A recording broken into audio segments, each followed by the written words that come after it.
श्री शिवाय नमस्तुभ्यं। दोस्तों, आप सभी लोग जानते हैं कि पितृपक्ष चल रहे हैं, श्राद्ध पक्ष चल रहे हैं और यह पितृपक्ष का हर एक दिन बहुत ही ज़्यादा विशेष और महत्वपूर्ण होता है।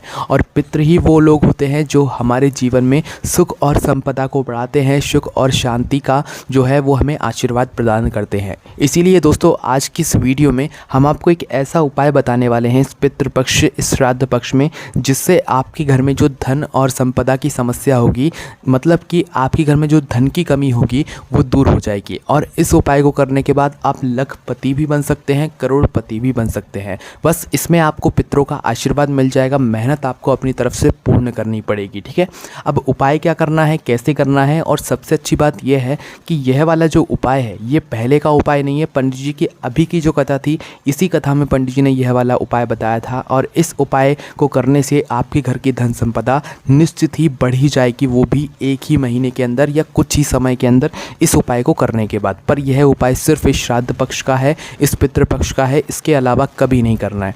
इस उपाय को आप इन पितृपक्ष के, इन श्राद्ध पक्ष के 16 दिनों में जब आपको समय मिल जाए, जिस दिन समय मिल जाए उस दिन आप लोग कर सकते हैं, कोई दिक्कत नहीं है। ठीक है, अब इस उपाय में क्या करना है, कैसे करना है, वो आप लोग ध्यान से सुनो।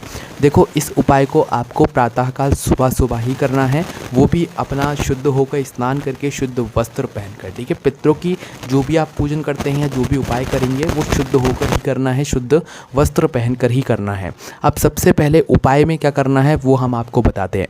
देखिए, इस उपाय में आपको सबसे पहले एक रोटी की आवश्यकता होगी, प्रातःकाल सुबह सुबह जो आपके घर में बन जाए। देखो, इस उपाय में ज़रूरी नहीं है कि रोटी ही आप लोग लो, आप लोग चाहो तो रोटी भी ले सकते हो, पूड़ी भी ले सकते हो, या तो पराठा भी ले सकते हो। ठीक है, एक ही आवश्यकता है, एक से ज़्यादा नहीं चाहिए। तो सुबह सुबह उठकर अपने घर में एक रोटी या एक पूड़ी या एक पराठा जो आपके घर में बन रहा हो वो आप लोग ले सकते हैं, कोई दिक्कत नहीं है। ठीक है, रोटी बन रही है या पूड़ी बन रही है या पराठा बन रहा है तो एक उसमें से ले लो बस, है ना।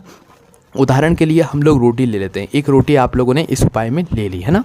अब जो ये रोटी बनाएगा ना वो भी शुद्ध होकर स्नान करके, मतलब सब कुछ शुद्ध होकर ही रोटी बनाना है। और इस उपाय को माताएं बहनें कोई भी कर सकता है, घर का मुख्य सदस्य, कोई दिक्कत नहीं है। ठीक है, तो करना क्या है, एक रोटी आपको लेना है। एक रोटी लेने के बाद अब आपको क्या करना है वो आप ध्यान से सुनो। देखो, इस रोटी के अंदर आपको रखनी है थोड़ी सी शक्कर। कितनी सी?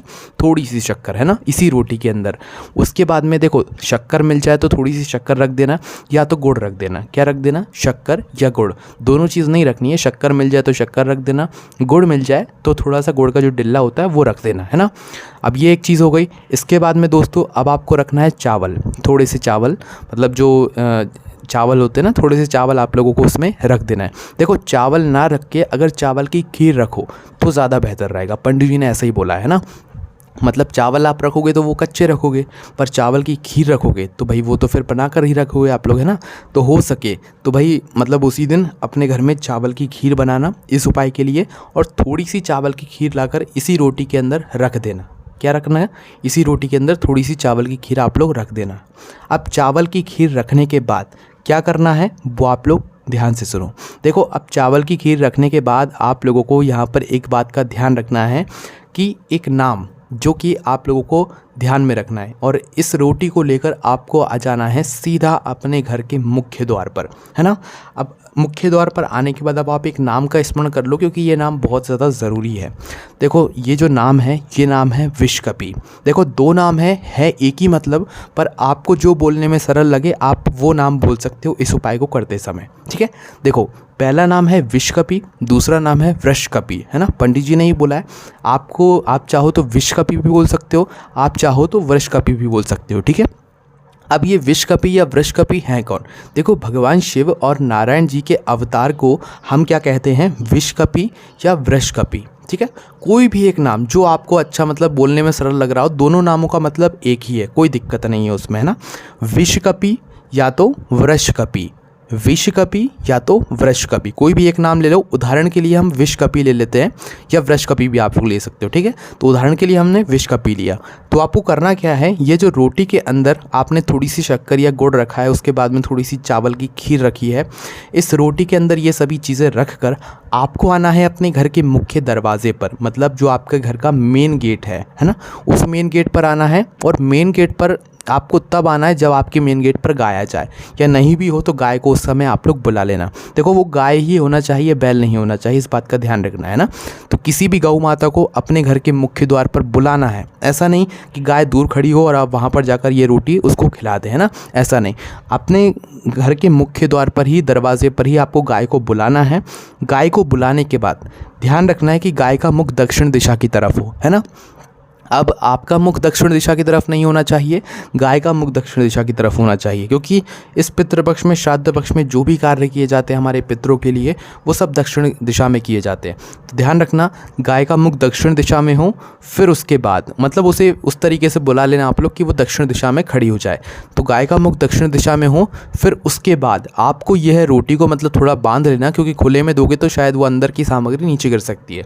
तो उस रोटी को या पूड़ी को, पराठे को जो लिया है आपने, उसको थोड़ा सा बांध लेना और पहले नाम लेना विषकपि का या वृषकपि का लेना, ठीक है। पहले क्या नाम लेना? विषकपि का नाम लेना। विषकपि का नाम लेते हुए आपको यह रोटी गाय के मुख में दे देनी है। क्या नाम लेते? विषकपि का नाम। देखो नाम लेना बहुत ज़्यादा ज़रूरी है, क्योंकि ये उपाय हम हमारे पितरों के लिए कर रहे हैं और श्राद्ध पक्ष में, पितृपक्ष में कर रहे हैं। तो आपको विषकपि का नाम लेते हुए एक बार, दो बार, जितनी बार हो सके विषकपि या वृषकपि का नाम लेते हुए आपको इस रोटी को गाय के मुख में दे देना है। गाय के मुख में देने के बाद उनके पैर पड़ लेना है, उनसे आशीर्वाद ले लेना है और अपने घर के अंदर आ जाना है। और गाय को कुछ नहीं करना है, आपको गाय को भगाना नहीं है, नहीं तो आप लोग उपाय करके गाय को भगाने लगो, नहीं, वो अपने आप चली जाएगी, उससे कोई दिक्कत नहीं है, ठीक है। तो गाय के मुख में रोटी देकर विषकपि मतलब नाम लेकर आप लोग अपने घर के अंदर प्रवेश कर जाना है ना। अब दोस्तों इस उपाय को करने से होगा क्या? आपके घर में अब धन संपदा बढ़ना शुरू हो जाएगी। आप लखपति भी बन सकते हो, करोड़पति भी बन सकते हो, क्योंकि इस उपाय के बाद आपके पितृ जो है आप पर और अच्छे से आशीर्वाद देंगे, जिससे कि आपके घर में जो धन संपदा की समस्या चल रही होगी, धन की कमी चल रही होगी, धन की तंगी चल रही होगी, वो सब कुछ दूर हो जाएगी, है ना। करके ज़रूर देखिएगा पर ये बात। चलिए दोस्तों, अब हम बात करते हैं इस पितृपक्ष में, श्राद्ध पक्ष में किए जाने वाले अगले विशेष उपाय के बारे में, जो कि आप लोगों को ज़रूर करना चाहिए। तो दोस्तों इस उपाय में आपको करना क्या है वो आप लोग ध्यान से सुनिए। देखिए, अगर आप लोगों को मतलब आपके ऊपर पितृदोष लगा हुआ है, ये बात आपको पहले से पता है, ठीक है। पितृदोष अगर आपके ऊपर लगा है, या मतलब उदाहरण के लिए हम बता भी देते हैं कि आप कैसे पता कर सकते हो। जैसे कि आपके हाथ पे पैसा रुकता नहीं, आप पैसा बहुत कमाते हो पर वो पैसा कहाँ पर चला जाता है पता नहीं चलता, या आपको कोई पैसा लेकर भाग गया हो, आपने किसी को उधार दिया हो, अब वो पैसा आपका वापस नहीं कर रहा हो, या आप 1 रुपये कमाते हो और आपका 10 रुपये खर्च होता हो, मतलब जितनी आपकी आमदनी है उससे ज़्यादा तो खर्च हो जाता है, या आपकी दुकान है, व्यापार है, बिजनेस है, वो अच्छे से नहीं चल रहा है ना। तो ये कुछ लक्षण हैं जिनसे आप समझ सकते हो कि हाँ आपके ऊपर पितृदोष है, या ऐसी दिक्कत समस्या चल रही है, तो समझ जाओ कि हाँ पितृदोष है और हमें यह वाला उपाय ज़रूर करना चाहिए इस पितृपक्ष में, श्राद्ध पक्ष में, ठीक है। तो देखिए अब इस उपाय में आपको करना क्या है। सबसे पहली चीज़, इस उपाय में आपको एक रुद्राक्ष की आवश्यकता होगी। फिलहाल इस समय तो सभी लोगों के पास रुद्राक्ष तो ज़रूर होगा ही होगा, विशेष रूप से जो सीहोर का रुद्राक्ष है वो तो ज़रूर होगा ही होगा, क्योंकि आप सभी लोग सीहोर जाकर जो है रुद्राक्ष ज़रूर लेकर आए होंगे। नहीं भी गए हैं तो अभी भी आप लोग लेकर जो है रुद्राक्ष को लेकर आ सकते हैं, क्योंकि उस रुद्राक्ष में बहुत ज़्यादा ताकत होती है। तो यह वाला जो उपाय है पितरों के लिए, इसमें आपको एक रुद्राक्ष की आवश्यकता पड़ेगी। अगर आपके पास सीहोर का रुद्राक्ष नहीं है तो कोई सा रुद्राक्ष अगर आपके घर में हो, 1 मुखी से लेकर 14 मुखी या कोई सा भी मुखी जो है रुद्राक्ष अगर आपके घर में है तो आप उसे भी इस उपाय में उपयोग कर सकते हो, कोई दिक्कत नहीं है, ठीक है। कोई सा भी मुखी रुद्राक्ष हो चल जाएगा उपाय के लिए। करना क्या है, प्रातःकाल सुबह एक जल का पात्र भरना है या एक पानी का पात्र भरना है, ठीक है। उस पानी के पात्र में या उस जल के लोटे के अंदर आपको डालना है यह रुद्राक्ष। जो रुद्राक्ष आप इस उपाय के लिए उपयोग कर रहे हो ना, ये वाला रुद्राक्ष उसी जल पात्र के अंदर डाल देना है। उसके बाद में दोस्तों आपको डालना है एक चावल का दाना। चावल का दाना टूटा हुआ नहीं होना चाहिए, मात्र एक चावल का दाना आपको अपने जल पात्र के अंदर डाल लेना है। डालने के बाद फिर इस जल पात्र को लेकर आपको जाना है अपने घर के रसोई घर में, जहाँ पर आपका पीने का पानी रखा जाता है, ठीक है। पीने का पानी रखा जाता है, वहाँ पर कहीं पर भी पास में एक अच्छा सा स्थान देखना और वहीं पर जो है इस लोटे को रख देना जिसके अंदर आपने रुद्राक्ष और एक चावल का दाना डाला हुआ है। इस लोटे को आप किसी कटोरी से ढक दीजिए, है ना। वहाँ पर परिंदे के पास रखने के बाद, पीने के पानी वाले स्थान के पास रखने के बाद किसी भी एक कटोरी से जो है इस पात्र को ढक दीजिए। ढाकने के बाद आपको करना क्या है, यह वाला जो काम है ये आपको सुबह 10 बजे से लेकर 12 बजे तक करना है। जिस दिन भी आप इस पितृपक्ष में या श्राद्ध पक्ष में सफाई कर रहे हो तो सुबह 10 बजे से लेकर 12 बजे के बीच में आपको यह वाला काम करना है, चूँकि अभी हमने आपको बताया है। ठीक है, अपने घर के परिंडे में के पास जो है ये सामान जाकर रख देना है सुबह 10 बजे से 12 बजे के बीच में। अब उसके बाद यहाँ पर अभी आपका काम पूरा हो जाता है। अब शाम के समय प्रदोष काल में लगभग 6 बजे के बाद आपको वापस से इसी स्थान पर आना है जहाँ पर आपने रसोई घर में ये उपाय आप कर रहे हैं। ठीक है, परिंडे के पास में वहाँ पर आना है, शिव जी का कोई भी एक मंत्र लेना है, उसका जाप करना है। ठीक है, वो श्री शिवाय नमस्तुभ्यम भी हो सकता है, वो कोई सा भी मंत्र होता है, हो सकता है शिव जी का। ठीक है, जो आपको आता हो वो मंत्र का आपको जाप करना है शाम के समय। उसके साथ में एक मिट्टी का दीपक आपको लेकर आना है जिसके अंदर आपको रखना है लंबी बाती। और लंबी बाती रखने के बाद आप लोगों को क्या करना है कि उसके अंदर शुद्ध देसी गाय का घी डालना है ना। और शुद्ध देसी गाय का घी डालकर उस बाती का मुख दक्षिण दिशा की तरफ करके इस दीपक को वहाँ पर जला देना है। दीपक को जलाने के बाद आपको क्या करना है कि भगवान से प्रार्थना करना है। आप लोगों को क्या करना है, भगवान से प्रार्थना करना है। और जो कलश आपने रखा हुआ है ना, उस कलश के ऊपर अपने सीधे हाथ की हथेली को रख कर भगवान से आपको प्रार्थना करना है। क्या करना है, भगवान से प्रार्थना करना है और अपने दुख, जो भी समस्याएं चल रही हैं आपके जीवन में, उसका स्मरण करना है। अपने पितरों, मतलब अपने पितरों से जो है आपको ये बात बोलना है, उनसे माफ़ी मांगना है। ठीक है, उसके बाद यहाँ पर भी अभी ये काम पूरा हो जाता है। अब इस कलश को जो है आपको रात भर रखे रहने देना है। ठीक है, दीपक आपने जला दिया, आपने मतलब स्मरण कर लिया, अपने सीधे हाथ की हथेली को कलश के ऊपर रखकर अब आपको इस जलपात्र को रात भर रखे रहने देना है।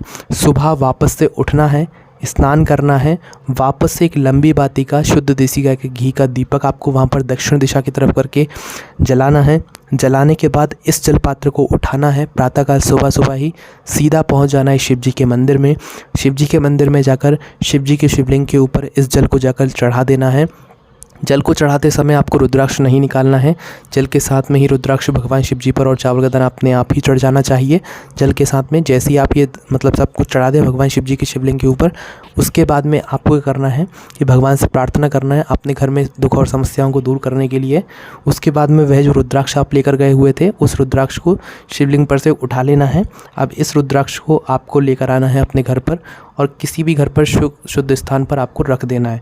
यह जो रुद्राक्ष रहेगा ना, आपके घर में कभी भी दुख और समस्याओं को नहीं आने देगा, बरकत हमेशा बनाए रखेगा और आपके पितरों का आशीर्वाद भी आपके ऊपर सदैव बना रहेगा। इतनी ताकत आ जाएगी अब इस रुद्राक्ष में इस उपाय को करने के बाद। तो दोस्तों ये कुछ विशेष उपाय थे जो कि आपको इस पितृपक्ष श्राद्ध पक्ष में करना है। अगर आपको इन उपाय करने में कोई भी दिक्कत समस्या आती है आप हमसे कमेंट करके पूछ सकते हैं। ओम नमः शिवाय, जय भोले बाबा, श्री शिवाय नमस्तुभ्यम।